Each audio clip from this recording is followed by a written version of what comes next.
Found my girlfriend cheating on me with my close friend. I have him arrested and ghosted her. My wife Rachel and I grew up in a largish town of close to 30,000 people.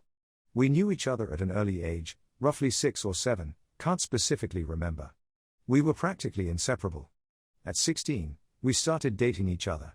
When we turned 18, we moved away for work in a city just a few hours' drive away. By 20, we were married and had bought our first house. At 22, we discovered that she was pregnant with a boy. It was then disaster struck. About 5 weeks before she was due to go on maternity leave, a large shelving unit collapsed and crushed her. I was told that both her and our child were killed instantly. 2 of her colleagues had also been injured in the accident, one left paralyzed, the other losing his leg after it had to be amputated. The company she was working for had, in a cost-cutting measure, decided to continue using old shelving that had been written off as unsafe instead of replacing it. I still haven't quite forgiven those executives and management personnel that made that decision, because they cut short the love of my life as well as killing our unborn child. It wasn't long after I was told I had a choice on how to proceed with what her company called compensation, but I called it blood money. They wanted to settle out of court to avoid a lawsuit. I, on the other hand, was out for their blood. Just to clarify here, this is not the revenge, this is still backstory. Fortunately, due to the coverage that it got, and involving several politicians, the case was settled quickly in court, roughly 3 years, in which the payout for all parties was close to 10 times the amount that they had initially offered. A lot of fines were given to them for breaches on work, health and safety, executives were sacked, others were jailed, etc. A story for another time maybe, when I feel comfortable sharing. In this time, I was still working my job in telecommunications. My mother, bless her soul, had moved in while all this was happening to help me. I think I would have fallen apart if she hadn't been as involved as she was. It was around this time, I was offered a promotion, but it involved a lot of travel around the state. I made a request to have an office in my hometown's branch, as I wanted to not only take care of businesses in the state, but in my hometown also, as there was no business representative located there, to which they agreed. After a few months, we settled into a routine of 1 to 2 weeks in the city office, 1 week in my hometown and 1 to 2 weeks visiting the rest of the state. After a year, I decided to buy a house in my hometown, so I wasn't having to stay at my parents' place every week, or so that I was home and that I could come and go as I pleased. This is important for later in the story. It is about 4 years later that our story begins. Sorry if the backstory was a bit long. I had just returned from one of my trips on Friday, and was checking in some stuff at my office when Harry, the branch's managing director, walked in. We had grown up together also, but had gone to different schools, but since coming back had developed a very close friendship. He asked how things were, and then asked me if I wanted to come to a house party that he was having that evening. Short notice and all, but I said yes. I felt like a few drinks with friends were in order. It was there that Harry introduced me to Catherine. She was a new hire at the branch where my hometown's office was located and was getting to know everyone, being new in town. We hit it off immediately. As much of a cliché as it sounds, it was almost as if Rachel was in front of me, instead of Catherine. I won't bore you too much with the details, but after 2 years of dating, we decided to take the next step and she moved into my hometown's house. Everything up to this point had been going really well. Catherine and my parents got along, and Rachel's parents also approved and were happy that someone could make me just as happy as Rachel had done. All was going well for close to a year when things began to change. Skype sessions were cut short suddenly. Neighbors would tell me about how a car, described to me like it was Harry's, was always seen parked in the back alley near my house whenever I was away. Some clothes that weren't mine were in my wardrobe. All signs pointed to her cheating, but she said that nothing was happening. She said that Harry would come over occasionally to discuss business, etc., but never stayed the night. I chalked it up to me being paranoid and continued on as if nothing was wrong, but there was always this feeling that something wasn't right. It was close to 6 months after that I discovered that she had been lying to me. I had just finished closing a rather large contract with a new company and negotiations had wrapped up earlier than I had anticipated. So instead of sticking around for the next few days, I decided to pay for an early flight home and surprise everyone.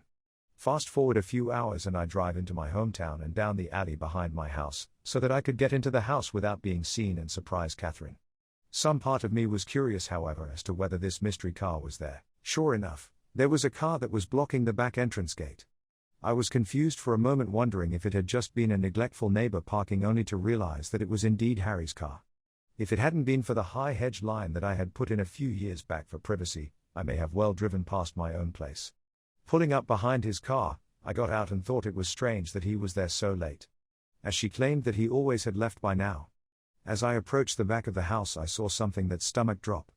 In my kitchen, Catherine and Harry were going at it hammer and tong. I froze. Time stopped. There was my close friend, having sex on my kitchen bench with my girlfriend. I didn't know what to do. So many questions were running through my head. Was this real or was I dreaming? Why were they having sex in my house? Feeling defeated, I turned and left without them seeing me. I sat in my car for what felt like an eternity. I was crying. Hard. But the sadness quickly turned into anger. The same kind of anger I felt towards those that were responsible for Rachel's death. I wanted to hurt them. Badly. As a pacifist, I don't believe in violence. It was then I knew I was going to punish them and destroy their lives. And what better time to start than now? I moved my car back up the alley, far enough away from my driveway that I could still see Harry's car, and then walked back to the gate where I could see into the house, and called her phone. They were still going for it when it rang. They both looked at the caller ID and did a double take when my name came up. I could see that she was considering answering it, and they let it ring out. After a few moments they were back into it again, and I dialed once again. This time she did answer. As she was answering, I hung up and made my way back to my car. As soon as I did, she called me back. She asked why I was calling as late as I was, and I told her that I was about 10 minutes from home and didn't want to scare her coming in. She, obviously, was shocked and acted happy that I was coming, and the call ended very quickly after she said she was going to get up and get changed into something. I said bye and hung up. A few moments later, Harry came peeling through the gate and still half naked, jumped into his car, took off like a bat out of hell. I smiled a little, knowing the fear that both of them would be feeling from being so close to being caught. I waited a few moments before turning my car into the same place Harry had been moments earlier. The night was fairly uneventful afterwards, and it wasn't until after she was asleep that I got up and went to my office down the hall. I couldn't sleep. I needed to plan. And plan I did, the revenge. My mother always taught me to be a pacifist and to allow cosmic karma to take its course. But on this occasion, I decided that karma could use a helping hand. I decided to punish them separately but destroy both of them. I knew that Harry had a drug habit. Nothing major, but he kept it very private. I only knew about it accidentally after seeing some coke and weed left out in his place, but pretended I hadn't seen it when he had made attempts to cover it up. I began calling some of my more unsavory clientele and made a few discreet inquiries into obtaining some samples that they were willing to part with. A few days later, I had a decent enough stash for my plan to work. About a month later, I had friends, including Harry, around for a barbecue night. After making sure that I sufficiently liquored up Harry, I told him to stay the night and sleep it off. In the early hours of that morning, I took the drugs, and an assortment of my personal belongings, and placed them at various places around his car, with the biggest stash in his tire well. Confident that he wouldn't find them over the few months as the rest of my plan took effect, I locked the car up and went inside to sleep. I also placed some more drugs and personal items in his house after driving him home because he was still too drunk to drive. A few days later, I staged a break-in by smashing the back pane of my back door into my kitchen and leaving it open before heading back to the city for a flight. I had several messages the moment I landed. One from my clearly panicked mum, who had found the back door smashed open and had called the police, one from Catherine in tears, and one from the local police asking me to call. After returning all the calls, I informed the police I was away on business, and that I would be back the following week to talk with them.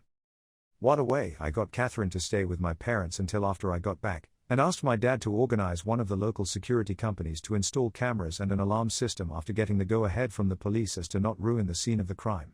After getting home, I did the usual "my God, I can't believe this has happened and why would anyone do this?" routine. After doing a thorough check of everywhere, finding that the items I had taken were missing and filing a police report, I had the security company's rep talk Catherine and I through how the cameras and alarm system worked. Then came the question I had been waiting for.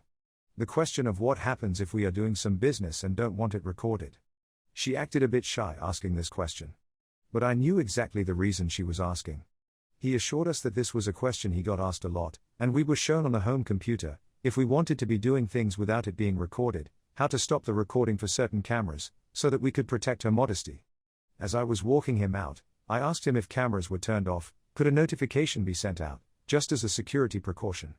He came back in and helped me through how to set up email notifications and left shortly after. Fantastic. All I had to do was wait. At this stage, I approached us/legal advice for some help in relation to couples law in my country. I needed to make sure that my upcoming plan could legally be done and that I would not be forced to pay out any money or equity to Catherine, as I didn't know if we were classified as a de facto couple or not. Being the sole benefactor of Rachel's estate, I didn't want to be left with any nasty surprises where Catherine could take any of the estate away from me. Shout out to those guys and gals there, as they helped me get in contact with a great lawyer who assured me, due to the fact that although we had been dating for close to 4 years, we had not been living together long enough to be classified as de facto, and because I was paying all the utilities on the property that she was living in and didn't pay rent, showed that she had no legal standing to make a financial claim against me. Just to be sure though, he drew up what I felt was a pretty ironclad document just in case there was any legal trouble. The following week, my work had approached me and offered me a promotion to move back to the city and run the team that I was a part of, meaning I wouldn't need to travel as often and be in the one location, and due to the success of being located in my hometown, that they were considering having 3 to 5 representatives spend 1 to 2 weeks in the larger surrounding towns, including my hometown, as a part of my team. I said yes, and began the process of beginning my transfer, which would take about 6 weeks. Perfect. More than enough time to gather all my evidence. Upon getting back to my hometown the following week, I began to start in motion the rest of my plan. I asked Harry to approve 1 week's worth of vacation for Catherine for 2 weeks' time. I wanted to send her and a friend or two away on a retreat before I made the biggest decision of my life for a second time. He jumped up and gave me a huge hug, congratulating me on being prepared to take the leap again. I hugged him back tight, but not the way I think he imagined it at the time. He agreed and blocked out the week for me. I asked him not to say anything to anyone, as I wanted to make it as big a surprise as I could. I knew that it would spread like wildfire around the office regardless, but that was my plan. That night, I told Catherine that I had booked her and 2 friends to go to a tropical spa resort, all expenses paid, for a week. No questions asked, pick 2 friends, and come back to the biggest surprise of her life. She screamed like a kid who had just been told that all the candy in the shop was hers to have. I then told her that the following week, I was going to spend it in the city, preparing for a large client who was one of my biggest accounts, and needed some people in my team to help before flying out the following week, and I wouldn't be home until the Monday that she was leaving, so I wouldn't be able to see her, which seemed to disappoint her, but I told her it would be worth it when she returned.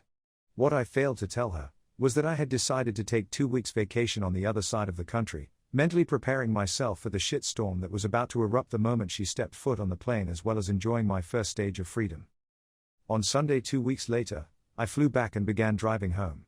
Once getting there, I'd done a quick pass by my house, and sure enough, Harry's car was there. Like the first night I had caught them, I parked a little ways back and checked the cameras. Asleep, in my bed.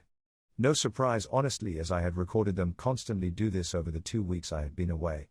I then made my first call to the police, blocking my caller ID. I told them that I was one of my neighbors and saw someone hanging around in their car in the alley behind my house and occasionally passing something through windows to passing cars while also looking into my yard, and I was concerned that they were dealing drugs and were going to break into someone's property. I gave them his license plate and description.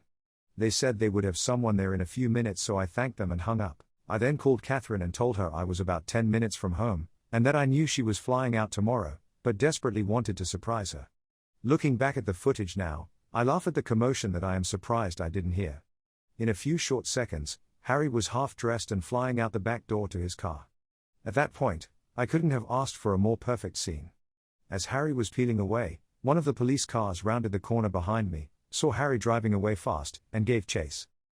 After pulling in, greeting an excited Catherine, and doing all the couple things, she fell asleep again. I, on the other hand, couldn't sleep a wink.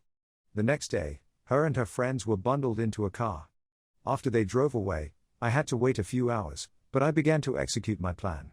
I called my friend who was a removalist, and apologized for the late notice but needed my place packed and moved on Friday. After agreeing on a time, I told him that he would need to take certain boxes to a storage facility, which he said wasn't an issue. Then I began packing Catherine's belongings. Later that day, I got a call from the police for me to come and identify some property that they had apprehended from a suspect the previous night that fit the description of property I had reported stolen. I grinned to myself, happy that my plan for Harry had grown to fruition, and replied that I would be there shortly to collect it. Of course, when I got there, some of the items were still unaccounted for, due to the fact that they must have still been in his house and they hadn't searched there yet. By this stage, the town was buzzing with news. Events in my hometown don't stay secret for long. Harry was disgraced and promptly fired for his possession of drugs and stolen property, and our respective bosses on behalf of the company had extended a formal apology towards me during the week. That night I went to my parents' house and told both mine and Rachel's parents what had happened, omitting certain details, and that I was moving back to the city after being promoted, but Catherine wouldn't be a part of it.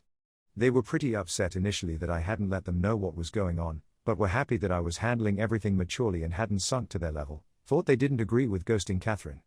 But after some drinks, laughs and tears, I went home. On Friday afternoon, after a busy week of organizing cleaners for the following week, the real estate to put my house on the rental market, and various other tasks at my hometown's office, I packed some things into my car, and drove to my parents' place and said goodbye before the drive. Before leaving, I went to Becky's house. Becky had been one of Rachel's closest friends growing up. She was the only other person who knew what was happening, minus the details about Harry. Without her help, I wouldn't have been able to organize everything as quickly as I had. I gave Becky a large manila folder with my gathered evidence of her cheating, as well as the letter and a few other legal documents from my attorney stating that she was ordered not to contact me, and the details of how to access her belongings located at the storage unit I had rented out. After a quick goodbye, I left and drove back to the city. On Sunday, I woke up to several missed calls, voice messages and text messages. Turns out, Catherine had come home early after being alerted to something being afoot in town, only to find an empty house and a for rent sign out the front. Freaking out, she had gone to my parents, who closed the door on her the moment that they answered, forcing her to call everyone until she managed to somehow be contacted by Becky and told that she had a package for her. I was told that she didn't take too well to that, as I fully well knew at that point from the numerous angry texts and voice messages from her accusing me of setting up Harry, of being deceitful, etc. I was worried that she might show up at my front door, but nothing ever happened. 5 weeks later, after leaving and being promoted, I write this out for you, dear reader. Granted, it's long, and it took a few rewrites to shorten it down from my initial 14 pages, double what this story is now, but I feel that most of what I said was important enough for the story. TLDR, after my pregnant wife was killed in a workplace accident, I moved back to my hometown and connected with a woman who, after moving in with me, cheated on me with a close friend. I set him up to take the fall for drug possession, and after sending her away on a spa retreat, rented out my house and left town for a promotion while exposing her as a cheater.